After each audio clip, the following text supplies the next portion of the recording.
If you work in marketing, it seems obvious that marketing is important for your business, and it is. We totally agree. But its importance may not be obvious to some of the decision makers at your company. They need proof that the work you're doing is helping to grow the company.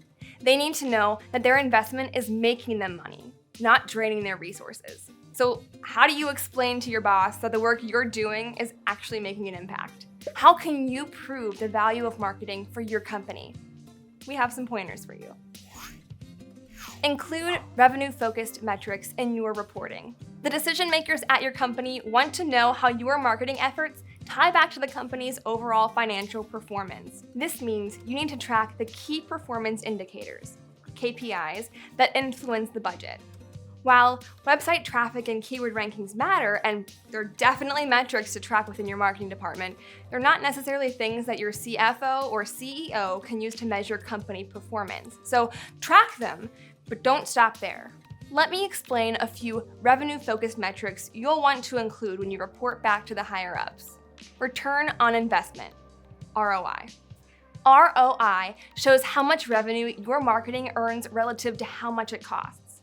Some tactics, like PPC ads, require a larger monetary investment than others, like SEO. If you can demonstrate that the costs are significantly less than the financial benefits, you can convince your company to continue investing in marketing. You can measure ROI for your marketing efforts as a whole, but you can also measure ROI for individual channels and campaigns. Revenue per channel. This measures how much revenue each marketing channel brings in during a set period, like SEO or digital ads. Tracking this metric not only lets you show marketing value for your team, but also lets you demonstrate the value of each individual marketing channel that you use. If there's one thing that will convince your company to support a particular marketing channel, it's showing that it brings in revenue. Customer acquisition cost, CAC. CAC measures how much you spend to get new customers. After a bit of math, the number you get represents the total you spend per customer. You don't want the CAC to exceed the revenue each customer brings you. Lower CAC means more revenue goes to that important bottom line, which makes your business grow. Customer lifetime value, CLV. CLV represents how much someone will contribute financially to your business over their time as your customer. So, will they make one $500 purchase and never come back? Or spend $10,000 over a period of 5 years? You'll also factor in your CAC to get the true value of your customer's business. Your marketing can have a big impact on this metric. First, by drawing in the most qualified leads and then keeping them engaged after they've made a purchase. Conversion rate. Conversion rate can mean different things depending on what types of conversions you're tracking. For example, maybe the conversions you're tracking are sales. In that case, the conversion rate represents the percentage of your leads that convert into customers. Maybe you're tracking email signups. In that case, the conversion rate is the percentage of people who see your email sign-up form and actually sign up. This metric can vary from business to business, but it can ultimately feed right into your revenue. Lead generation rate. Driving sales might be the ultimate goal, but people only become customers after they first become leads. This means your lead generation rate is another major indicator of your marketing team's success.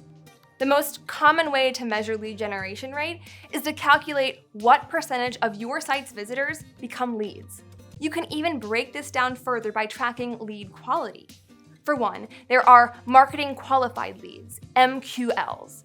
Typically, MQLs are very solid leads that meet all the criteria necessary to be passed on to your sales team for further qualification.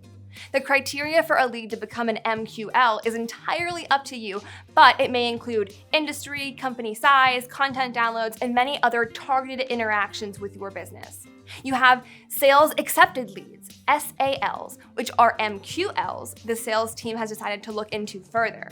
The SAL stage kicks off a leads journey through the sales funnel. Then there are sales qualified leads, SQLs, which are typically SALs that your sales team has talked to and learned more about. An SQL is in the stage where they're likely ready for a pitch or proposal. So those are a handful of revenue-focused metrics you should pay close attention to when reviewing and reporting on your marketing performance. Of course, not every marketing channel will drive conversions or revenue on its own, but just because they don't directly make money doesn't mean they're not important. Connect non-revenue focused metrics to your company's market share. If you eat up all the market share you can and become a key player in your industry, you're sure to capture more leads from your competitors and ultimately earn more revenue. If you say, "This strategy increases brand awareness, so we should invest more in it," a CEO might hear, "Spend more money on something I can't measure." Budget denied. Instead, try using your non-revenue focused metrics to prove that you're taking space from your competitors through your growing online presence. Search rankings. You can show marketing value by tracking where your web content ranks in search results in relation to your competitors. If your competition ranks at the top and you don't, they're gobbling up all that delicious search traffic and you're losing market share. So especially if you're dominating the search results, make sure to highlight how you're doing versus your competitors when you present this information. If you can show you're driving high search rankings and high website traffic, you can keep company support going for your search engine optimization efforts. And if you're not doing so hot, you can reason that more of an investment will help you gain market share and beat out the competition. Site traffic is also a great metric to demonstrate your growing digital presence. Social media engagement. Social media interactions might not seem like much on the surface, but your audience's engagement is a valuable asset that helps you grow brand awareness, build trust, and form long-term relationships. All of those things ultimately lead to increased revenue. Traffic to your website from social media, follower count, clicks, and shares are all great indicators of a successful social strategy. They put a number behind the enigma that is brand awareness. If you don't have a presence on social media, and your competitors do, they're dominating the conversation and forming those relationships. You're missing out on those coveted gains in brand awareness, market share, and thus revenue. See, it all ties back to the bottom line. Let people see your marketing efforts. Another way to show the value of your marketing is to be more visible. Let your company see the work you're doing. Consider providing regular updates to all your company's decision makers on what you're currently working on, or have some sort of to-do list or calendar that outlines everything you have planned for the future. This documentation will help marketing outsiders better understand and appreciate the work you do and the value you bring to the company.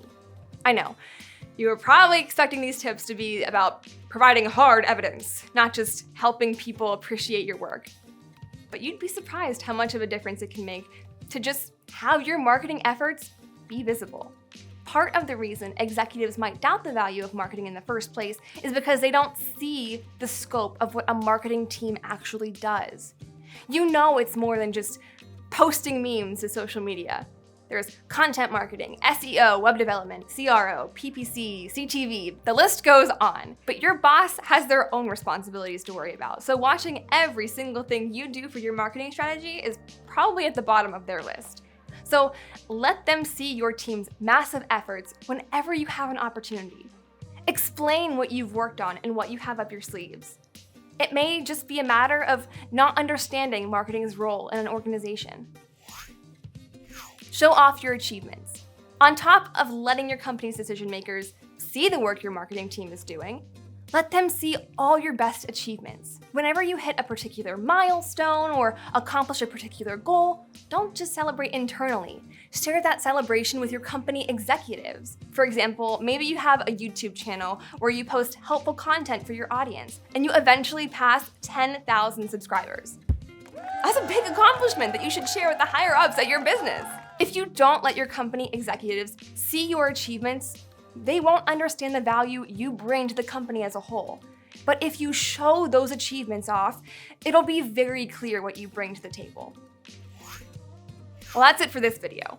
Now that you know how to show the value of marketing to your business leaders, you can get to work proving how important you are to your company's success. Of course, maybe you still have questions about how to drive better results with your marketing. If so, make sure to subscribe to our YouTube channel and our email newsletter, Revenue Weekly. Thanks so much for watching. See you in the next one.